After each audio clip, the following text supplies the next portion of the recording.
Hey, what's going on guys, this is AndrewChicken and welcome back to another video. Out of all the damage champions, only a few have been granted the power of flight. Imani, Willow, Dredge, but none do it as effectively as Drogoz, the only champion with a jetpack. Drogoz is an extremely powerful blaster champion, able to easily dominate an enemy team when left unchecked. However, he does have a lot of counters that can easily shut him down, and he has some skillful abilities, combos, and techs that can advance his gameplay to the next level.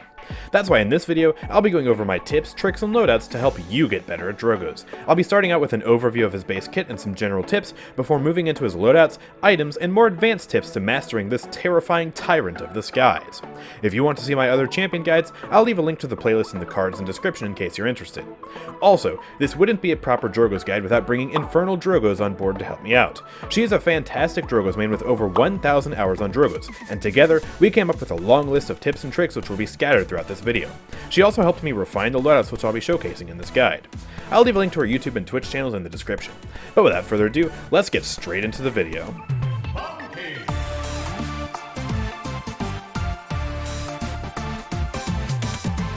Alright, let's get started with an overview of Drogoz's kit. Drogoz is a powerful blast champion who can apply some serious pressure on the enemy team when played correctly. First, let's talk about Drogoz's passive, which is his booster. By holding down the jump button, Drogoz will ascend into the skies as long as he has booster fuel. His booster fuel will regenerate when it's not being used, and can also regenerate from a few different cards. By throttling the jump button, like in this example, you can maintain your altitude in the sky for much longer than if you were to just hold down the button. Drogoz's passive is augmented by WYRM Jets, which greatly enhances the effectiveness of his booster. This talent is great for letting him soar through the skies and maintain flight for a much longer amount of time. Drogoz's primary fire is his rocket launcher, which fires an 850 damage rocket every 0.85 seconds. His weapon fires explosive projectiles, so you'll have to lead your shots on the enemies and blast their feet from the skies instead of shooting them directly like you would with a hit scan rifle. It has no damage falloff, but it does have a finite range of 275 units. In most cases, this finite range is not an issue, and if you can hit your shots on faraway targets, you'll still be doing massive damage with each rocket just like you would be doing up close. Drogoz's rocket launcher is augmented by the talent Fusillade, which causes his rockets to deal 25% increased damage on direct hits. So, if your aim is really good, this talent rewards you for that by making your rockets deal 1,063 damage instead of 850. Keep in mind though that the explosion will not deal bonus damage, only the direct hit, so anyone hit by the collateral explosion will still take regular damage. His next ability is his Fire Spit, which is a useful tool for dealing damage in a massive area. Every 8 seconds, Drogoz can spit out a slow-moving projectile that deals 150 damage if it hits an enemy.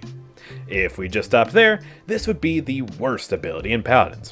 Thankfully, this isn't where it ends. If you directly hit an enemy with a Fire Spit projectile, they'll also take 30% extra damage from you and your allies for the next 3 seconds.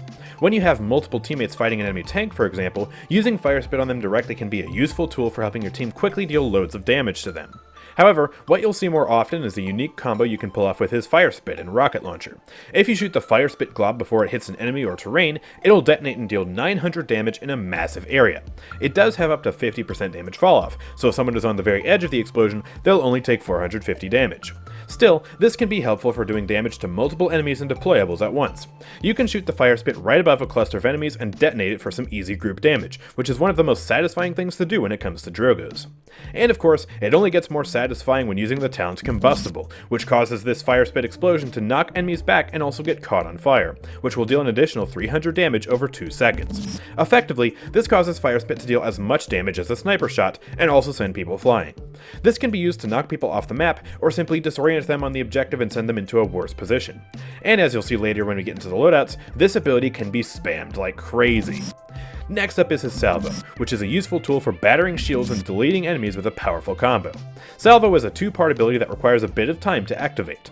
First, you have to press the ability, at which point Drogoz will cram all the remaining rockets into his rocket launcher and it'll start to smoke. Then, after that animation is done, you can left-click to release all the rockets in rapid succession. They will all deal 250 damage instead of the regular 850, and they'll also deal 500 damage to shields. The Salvo rockets also have an increased blast radius compared to his regular rockets, and this radius can be made even larger with the card Decimate.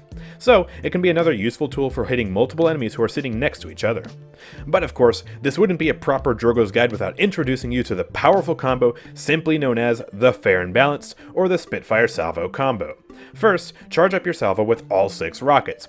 Then, spit out a fire spit and detonate the fire spit with the salvo. If you hit all the salvo rockets as well, you'll do enough damage to kill most squishy champions. And by all the salvo rockets, I mean all the salvo rockets. All 6.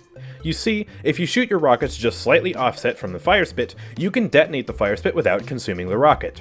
This works with regular rockets as well as salvo rockets, and if you can practice hitting all 6 rockets instead of just 5, you'll be just a bit more effective when nuking squishy champions into oblivion. If you do this with a regular rocket, you can get a massive burst of damage on a target in a short amount of time. Next, let's talk about Drogoz's thrusts. This is a helpful ability to quickly advance into the sky and gain some height without using your booster. However, it doesn't grant very much horizontal distance without using the Propel card, which is an excellent card to use for even more mobility and a greater chance to dodge incoming damage. Using thrust midair can give you an excellent window of opportunity to regenerate booster fuel if you're running low, since it gives you some serious upwards momentum without using fuel.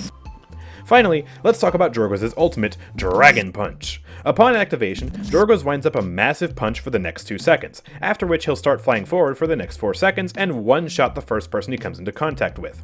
Drogoz deals 100% of a target's maximum HP as true damage, meaning it bypasses any form of damage reduction. However, targets which are damage immune will take no damage, so Khan's Battle Shout, Fernando's ultimate, and Moji's Magic Barrier are examples of abilities which counter Drogoz's ultimate. There are also a few other notable ways to counter Drogoz's ultimate. Certain deployables are targetable by Drogoz's ultimate, and will effectively block a player from being killed. Ying's Illusions, Sati's Decoys, Luna, and Amani's Dragon are all the deployables which can block Drogoz's Dragon Punch.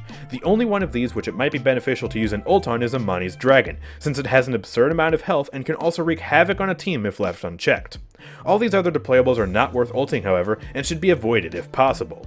Yaggorath's ultimate can also be used to counter Drogoz's ultimate. Since Yaggorath uses a secondary health pool for her ultimate, she can shrug off Drogoz's ult at the cost of her own ultimate, and the long, failed ultimate animation during which she can't be healed. Drogoz's ultimate will one-shot Yaggorath's ult health pool, but will leave her regular health pool intact, so keep that in mind when trying to ult a Yaggorath. Something else you should also keep in mind when ulting Yaggorath, Rom, or anyone with high mobility is that it is very easy to outrun Dragon Punch. Rom's Juggernaut and Yaggorath's Acceleration can both easily outpace Drogoz's ultimate, and champions like Maeve and Eevee can dodge and weave around his ultimate to make it very hard to hit. Despite all these setbacks, Drogoz's ultimate is still a very helpful tool in most circumstances, and grants Drogoz a lot of free kills. It also grants him crowd control immunity, which can be helpful in some niche circumstances for avoiding things like Seris' ultimate. However, Drogoz's ultimate grants no damage immunity, or even damage reduction, so you have to be very careful when using it so as not to get yourself killed. It can be dangerous ulting into a group of enemies because even if you successfully kill your target, you'll almost certainly wind up in the grave with them after the remaining enemies shoot you to death. If it's not absolutely necessary to go for such a trade with your ultimate, then you shouldn't follow through with the ultimate. You'll have 30% of your ultimate refunded if you don't hit a target, so if it's too dangerous to ult someone, you can simply use the remaining 4 seconds to fly away, either to retreat back into your team or gain some extra height for free without using a thrust or your booster. Also, make sure that when you're charging up your ultimate that you do it behind some form of cover, like a tall rooftop or behind a corner. That way, you don't get shot down during the 2 seconds where you're winding up your ultimate.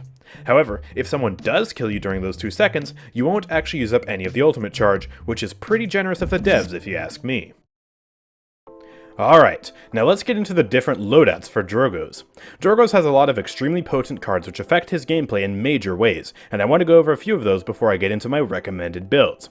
Propel is a fantastic card because it makes his thrust a much better movement ability. Trying to engage an enemy or reposition with a default thrust feels awful, and this card makes it a breeze. Condescension is also fantastic, since it drastically reduces the cooldown of your thrust when you hit someone with a fire spit. At a high level, this card can entirely reset your thrust just by hitting 2 enemies, which is a trivial task given fire spit's blast radius. Rain of Fire is literally mandatory if you want to make a flight-based build. It can reduce the amount of booster fuel you use by up to 75% for the next 5 seconds, which gives you such fantastic freedom of mobility and control of the skies that it's actually a bit ridiculous. I cannot stress enough how good this card is, even at just level 3. Masterful is also great, especially for a combustible build, since it reduces the cooldown of your fire spit for each enemy hit by its explosion. If you're using fire spit on a large group of enemies with this card, you'll be able to get another fire spit back almost instantly. Unfortunately, it has an internal cooldown to keep this card's power in check. Hot Swap is also a very helpful card to run, since it increases your reload speed by a drastic amount after hitting an enemy. Drogoz has a lengthy reload, and this card cuts down on that time considerably.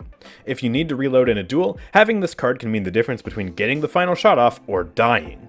It also makes the recovery time after shooting out a successful salvo a bit less painful.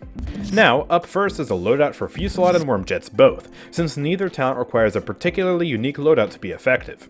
This is a flight-based build that has been optimized to be swift and deadly. The two main focal points of this build are Hot Swap and Rain of Fire. Rain of Fire at level 4 allows you to maintain your current altitude by throttling the jump button and actually regenerate some of your booster fuel back, especially considering that you can release the jump button for a second or two after activating thrust for some serious booster fuel recharge. This couples well with the two level 2 cards, Altitude and Condescension. Altitude restores some of your booster fuel after getting elimination, so if you're actively killing enemies, you'll stay in the air longer. Condescension is useful for resetting the cooldown of thrust, even at a low level. After Rain of Fire's duration expires, Condescension will help you get another thrust more quickly so that you can maintain that sweet booster fuel efficiency. The second focal point of this build is Hot Swap. This card at level 4 is a great card to have for mitigating the time you spend reloading, which results in more damage over the course of the match and less downtime spent reloading in the middle of a duel. Having this card at level 4 is more efficient than level 5 if you plan on purchasing Deft Hands 1, since you would be wasting 10% reload speed at level 5 due to the reload speed cap. This reload speed cap comes from diminishing returns, which is a mechanic that I explain in more detail in my diminishing returns guide. The last card in this build is Propel at level 3. Level 3 is a good minimum level to have this card at, since it makes a substantial impact on how your thrust operates. This works well with the other flight cards in this build, and is a nice way to round off the build. This build will allow you to maintain persistent flight in a simple way. To initially get up into the air, just thrust up, and for the next 5 seconds, you're basically flying at the cost of little to no booster fuel. In those next 5 seconds, you'll ideally score at least 1 kill, or at the very least detonate a fire spit on someone to reduce the cooldown of thrust. Then, after the 5 seconds of Rain of Fire's duration are over, you'll thrust again before you completely run out of booster fuel, and then repeat the process all over again. If you get a kill during or slightly after the 5-second duration of Rain of Fire, it will be considerably easier to stay in the air due to altitude restoring some of your fuel. With this build, you'll be able to have truly infinite flight using WYRM Jets, as long as you're contributing to kills and consistently landing fire spits. With Fusillade, infinite flight isn't necessarily guaranteed, but it's certainly possible to stay in the air for extended periods of time with this build. Now, let's discuss when it's a smart idea to use Fusillade or WYRM Jets with this build. Fusillade increases the damage you deal on direct hits up to 1063 damage, which is pretty solid. In 2 shots, you'll be able to do 2126 damage, which is enough to 2-shot many squishy champions. If you're up against champions like Skye, Leon, Eevee, or Maeve, this can be helpful. However, against champions with slightly more health like Victor, Grover, and most other champions in the damage and support classes, Fusillade will still require 3 shots to kill most enemies, just like his normal rocket launcher. Damage reduction and healing from sources such as cards, items, and teammates will also result in a 3-shot for some of the squishy champions that I've mentioned earlier. So, against most champions, Fusillade still requires a 3-shot just like his base rocket launcher, especially when damage reduction comes into play. However, there is one class of champions against which Fusillade is still pretty helpful, and that's tanks. On the base Fernando in the shooting range, for example, it takes 1 less rocket to kill him with Fusillade versus WYRM Jets. The damage increase of Fusillade really adds up when the tank is actively getting healed too. For every 6 rockets you fire, Fusillade gives you an extra 1278 damage, which is a pretty big deal against someone who has a large health pool. You can also amplify this damage further by directly spitting on a tank with Fire Spit, which will really cause you to burn through the health pool of someone like Rom. So, there are 2 scenarios where I'd recommend using Fusillade. If you can 2-shot an enemy such as Leon or Eevee using Fusillade, it can be helpful. If you're up against tanks who require a large amount of damage to kill such as Rom, Fusillade can also be a good option. However, keep in mind that damage reduction can nullify Fusillade's effectiveness against squishy champions, who go back to needing 3 shots to kill with Haven at a high level. Now, let's discuss the benefits of WYRM Jets and when you would want to use that. WYRM Jets lets you get much higher into the sky, making it a fantastic option on maps with high skyboxes such as Stone Keep and Ascension Peak. WYRM Jets also lets you outrange many champions, making it an excellent option against champions such as Moji, Fernando, Willow, and Skye. Because of its advantage when it comes to flying, you can actually use it to ambush some champions like snipers and other backline champions. On Splitstone Quarry, for example, you can fly above the massive buzzsaw structure with a Spitfire Salvo combo ready to rain down pain on an unsuspecting player. However, skilled players will often anticipate this move, so be careful. If you're too repetitive with where you ambush from, even less skilled players will catch on and try to stop your push. So, you should use WYRM Jets on maps with lots of verticality to them, like Splitstone Quarry, Stone Keep, Ascension Peak, and Brightmarsh, against champions who you wouldn't really be able to two-shot with Fusillade, which are the majority of the champions in the damage and support classes. WYRM Jets is especially effective against champions who have a limited range or who struggle to hit things above them, like Moji, Willow, and Sky. WYRM Jets is also generally just good for the fun factor. If you like flying, this is his most fun talent. Next, let's talk about a build for his final talent, Combustible. This build is very similar to the one I just showcased, but modified slightly to make his fire spit much more effective. I've dropped Hot Swap for Masterful, because Masterful will give you much more uptime on the fire spit as long as you're consistently hitting enemies. Having it at level 5 is a bit excessive, as hitting multiple enemies with this card at level 4 will still be more than enough cooldown reduction for you to spam fire spit effectively. The rest of this build is almost identical to the previous build, but I've taken 1 point out of altitude and put it into condescension. Since you'll have so much uptime on fire spit with this build, it makes sense to rely on it more heavily for thrust reset and keeping yourself in the air. Now, when would you want to use Combustible? Combustible has a few good use cases. First, if you're up against multiple tanks or a team which will generally be playing grouped up, Combustible can take advantage of that grouping to deal some massive damage. Combustible is also best on maps with environmental hazards like Frog Isle, since you can have a chance to knock someone off the map, and it's great on closed-in maps like Ice Mines, where enemies will be forced to group up. In fact, Combustible is the best talent to run on Ice Mines, because WYRM Jets is useless in the confined spaces on that map, and Fusillade is situational and sometimes isn't good against the enemies you'll be up against. I mentioned earlier when you would want to run Fusillade, and if the situation is right for it, you could run it on Ice Mines if you want. Just make sure to never use WYRM Jets on this map. When you're trying to detonate it, you should make sure to aim the spit above the heads of the enemies, instead of directly at them. If you aim it at them, there's a chance that it'll get blocked by the enemy's bodies or shields, and then you won't be able to get that massive explosion. Now real quick, I want to remind you of the fire spit tech I mentioned earlier, just in case anyone skipped the overview. By aiming your rocket offset of the fire spit, you can detonate the fire spit while also landing the rocket's damage on an enemy. This allows for some insane bursts, and can make the infamous fair and balanced Spitfire Salvo combo even more deadly. If you're not sure whether you can successfully pull this tech off in a particular engagement, however, you should prioritize making sure you detonate the spit rather than hitting the rocket if you're using Combustible. The fire spit will deal more damage than the rocket, since it deals 50 more damage on the initial explosion, and then also has the burning effect and knockback from the talent.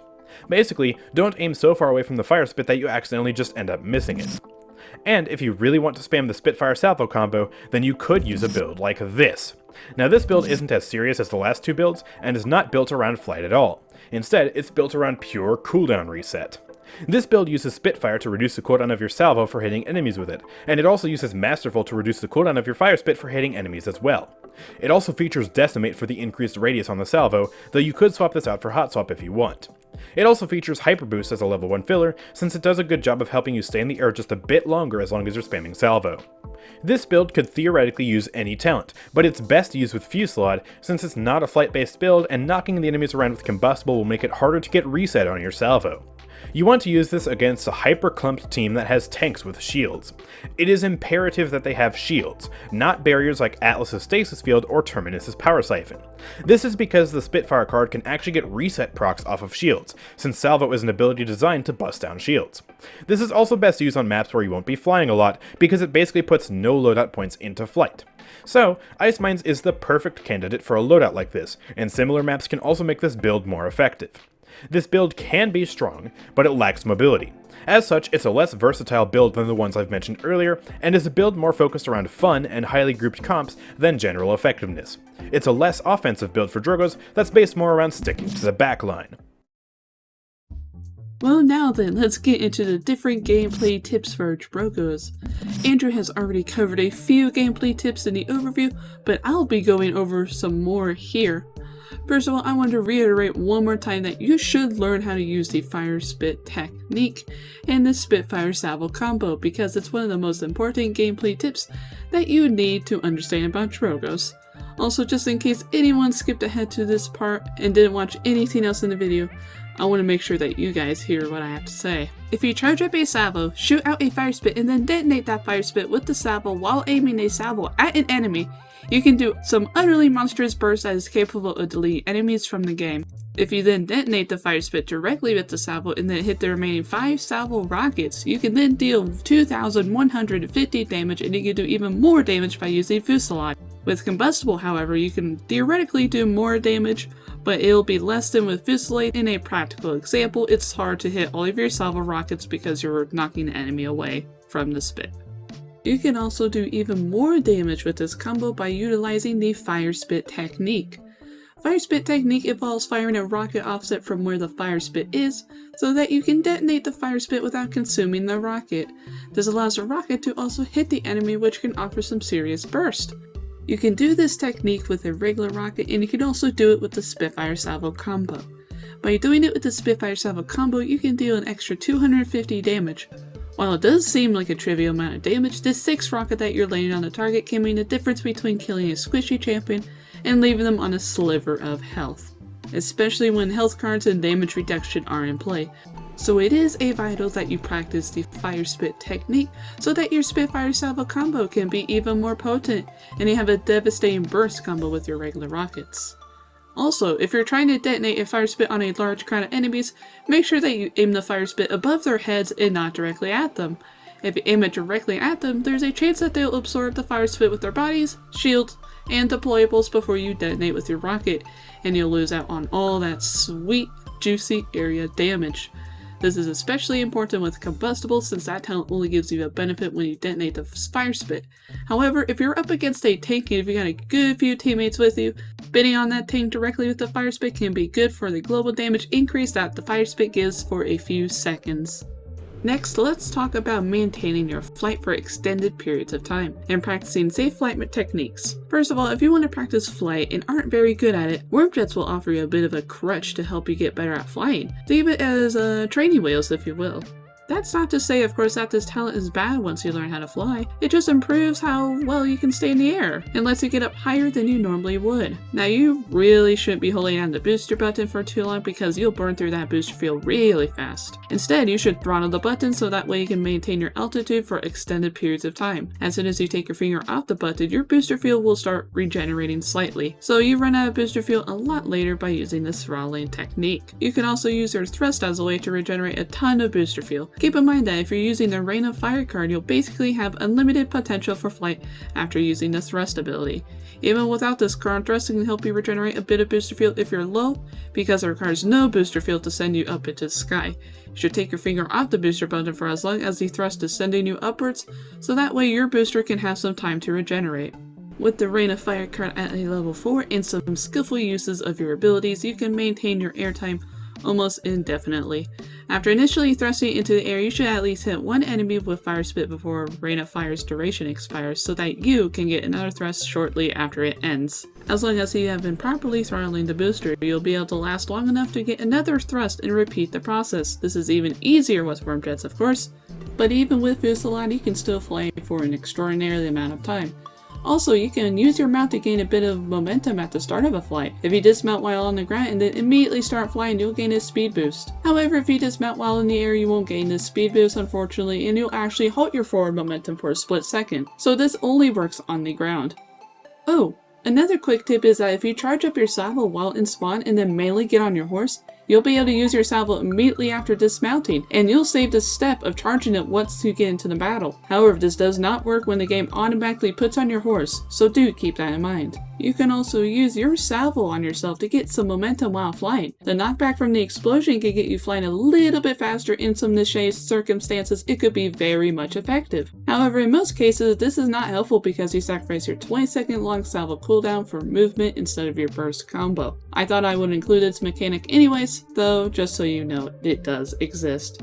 Now for this next tip, you should fly really close to covers like trees, rooftops, high walls, etc. If you fly out in the open, you're an easy target for snipers and other hit scan champions who can laser you down, which is why you should play near cover so you can quickly dart behind it if you get sniped.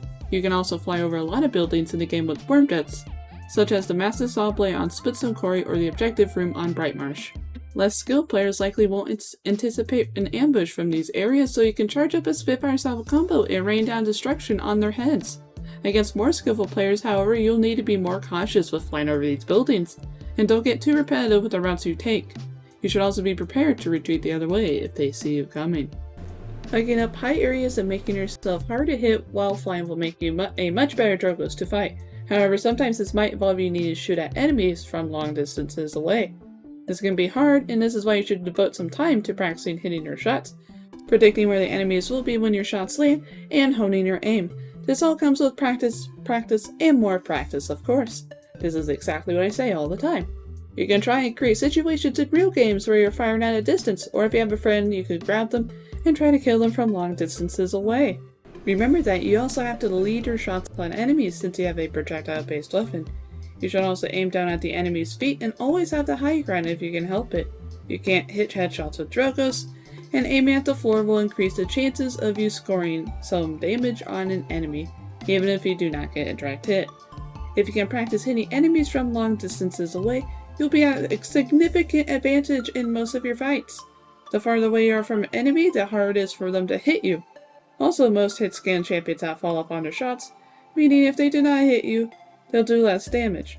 Obviously, this does not apply to snipers, but getting close to a good sniper can be very difficult, so you still have to practice fighting them from out of range.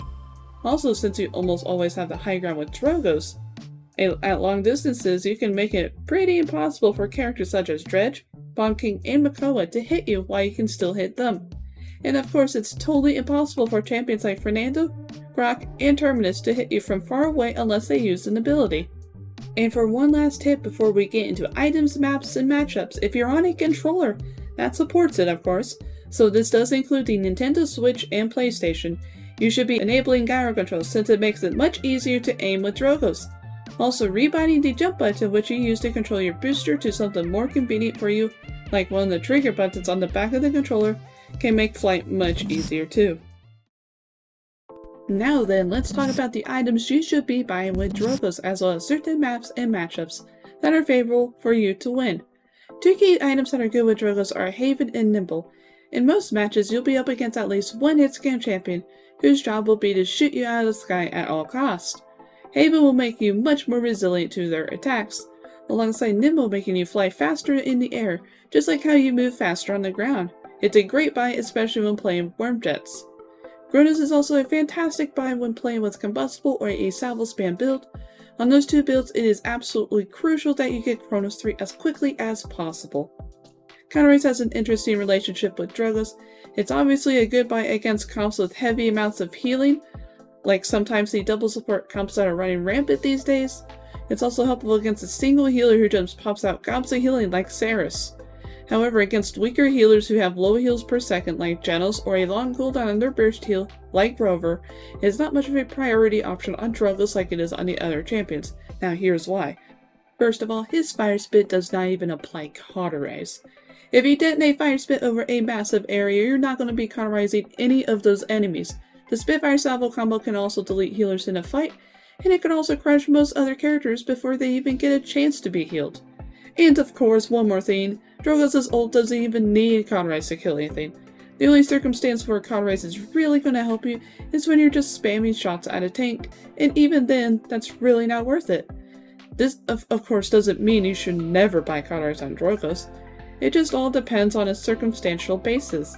Whether you risk Cauterize 3 or not, your big Fire Spits with Combustible does not apply Cauterize, and so Chronos can be more important on those types of builds. Weak healers don't require Cauterize to kill them and their teammates with the Spitfire Salvo combo or regular shots from Fusillade. Weak healers don't require Cauterize to kill them at all or their teammates using the Spitfire Salvo combo or regular shots from Fusillade. Drogoz also isn't as good as spreading Cauterize as someone like Leon or Ashe. And if they have Cauterize and are applying it to most of the team, your Cauterize will be redundant and less effective compared to buying more Haven or Chronos. However, if you do not have a super good Cauterize spreader on your team, or you're not playing Combustible, you're up against a powerful healer, or multiple healers in fact, you should still think about picking up the item. Apart from these items I have mentioned, the rest of the items you should buy are pretty much up to you. Life Rip and Kill Heal are both helpful on Drogoz, and Resilience is great against crowd control. Depth Hands at tier 1 can be a cheap and helpful item when using Hot Swap 4 if you have nothing else to buy, and Depth Hands can also be helpful in general when using the Salvo spam build. Now then, let's talk about the best maps and matchups for Drogoz. Ideally, you want to play Drogoz on maps where you can fly a lot, and also have good cover if need be. A few of Drogoz's best maps are Splitstone Quarry, Serpent Beach, Ascension Peak, Stone Keep, and Brightmers because they all have really high skyboxes, plenty of cover, and tight areas when you can blast multiple enemies. Ice Mines is also a very good Drogoz map, especially when using the Combustible Build, since you can spam fire spits like how you can spam with Dredge on that map. However, it is a terrible map for WYRM Jets, and it's definitely nowhere near fun if you're planning on flying there. Drogoz suffers on maps where snipers excel and where there's little aerial cover.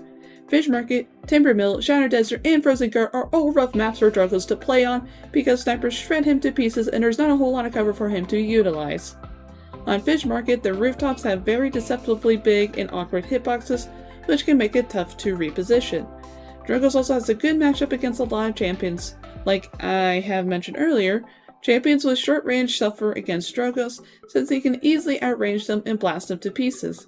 Sky falls off hard against Drogoz, for example, and Drogoz destroys most blast champions as long as he has the high ground. Keep in mind that Dredge's hurl talent can be an effective way to take you down, but since it doesn't apply cauterize, you can build for sustain in your items and play around your healer to counteract that.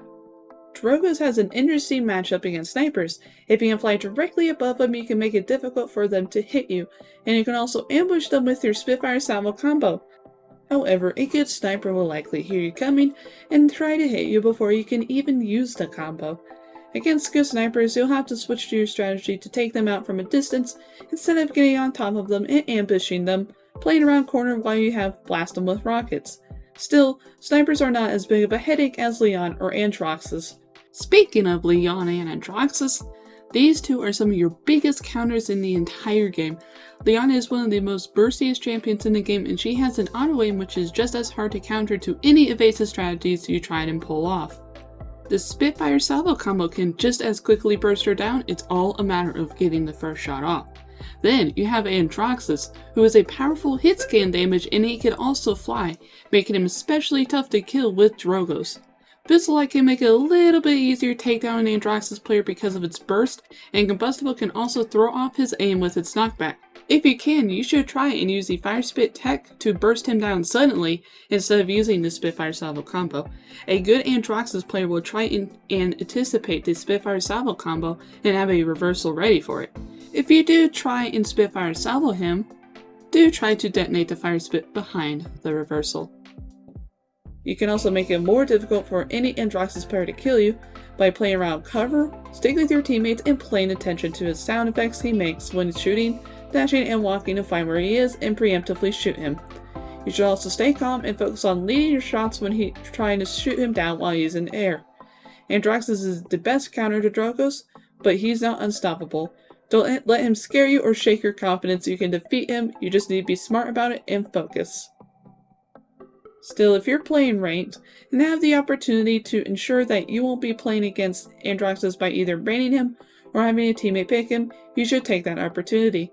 You should never pick Drogoz into an AndrewChicken, and if you can't ban AndrewChicken or have him picked on your team, have the last person who's picking lock in Drogoz. Don't first pick Drogoz or else you'll be met with a whole slew of other counters on the enemy team and you'll be easily shut down. As far as other hitscan champions like Victor or Vivian are concerned, they're not too much of an issue as long as you can use the Spitfire Salvo combo to delete them. Even without this combo, as long as you ambush them, play around cover, and hit your shots, they're not a threat at all unless they're a god at their champion. Imani is another powerful champion who has an interesting matchup against Drogoz. Her Infernal Cannon deals some of the most powerful damage in damage class, and she can fly up to meet Drogoz or even get above him. However, she's almost stationary when using the Infernal Cannon, which can make her very easy to hit. Infernal Cannon does not apply cauterize either, so you can also use sustain items and stay near your healer to nix the effect of her cannon. To defeat her, all you need to do is listen for when she's flying towards you, stay near your cover, and shoot her while she uses Infernal Cannon. Haven makes fighting her considerably easier. Imani's root is a whole other story as well, as other roots and cripples in the game. These abilities stop you from flying momentarily, and a root will stop your momentum and cause you to fall out of the sky like a paperweight.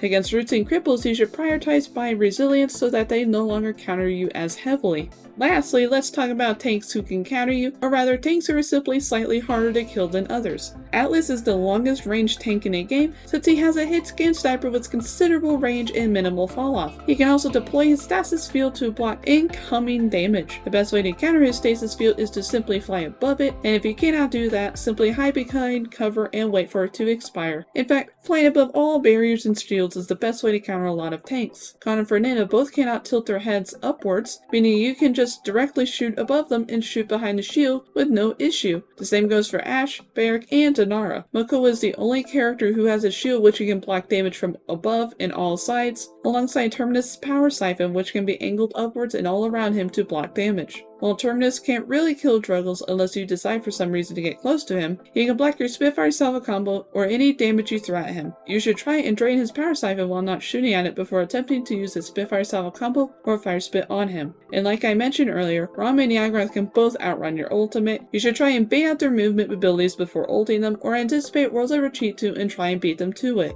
Fernando and Ashe can also counter your ultimate with their immortality, and against Fernando you can bait out his ultimate with your ultimate, and since your ultimate recharges a lot faster than his, and you get 30% of the refunded from canceling your ult, you can nearly guarantee that he will not have his ultimate the next time you use yours, unless you just wait a very long time to ult again. Also, do keep in mind that anyone near Fernando when he ults is also very much immortal to your ultimates. So if you know he's going to ult but you still want to kill, target someone who is far away enough from Fernando. Khan can also counter your ultimate with immortality, but only a short amount of time. A well-timed battle shot could cause your ultimate to slide past him, at which point you'll have to immediately snap back and hit him again, or just retreat. If you want to ult a Khan, try and bait out his battle shout before you ult, or at the very least pay attention to when he uses it so you can ult him immediately after. But anyways, that's going to be the end of this video. This has been the longest guide I've made so far, but it's also one of the most thorough guides I've made with tips for just about anybody. If you found this video to be helpful, make sure to drop a like down below and also subscribe for more content like this from me. Also, don't forget to check out InfernalDrogoz, who helped me to make this guide. A link to her YouTube and Twitch channels will be linked in the description, as well as links to my Discord server and Twitch channel. If you want to find people to party up or just chat about Paladins, my Discord is a great place to be, and if you want to catch me live streaming a bunch of different champions and playing with viewers, then you'll want to make sure to follow me on Twitch. But anyways, I'll see you guys next time. Peace out.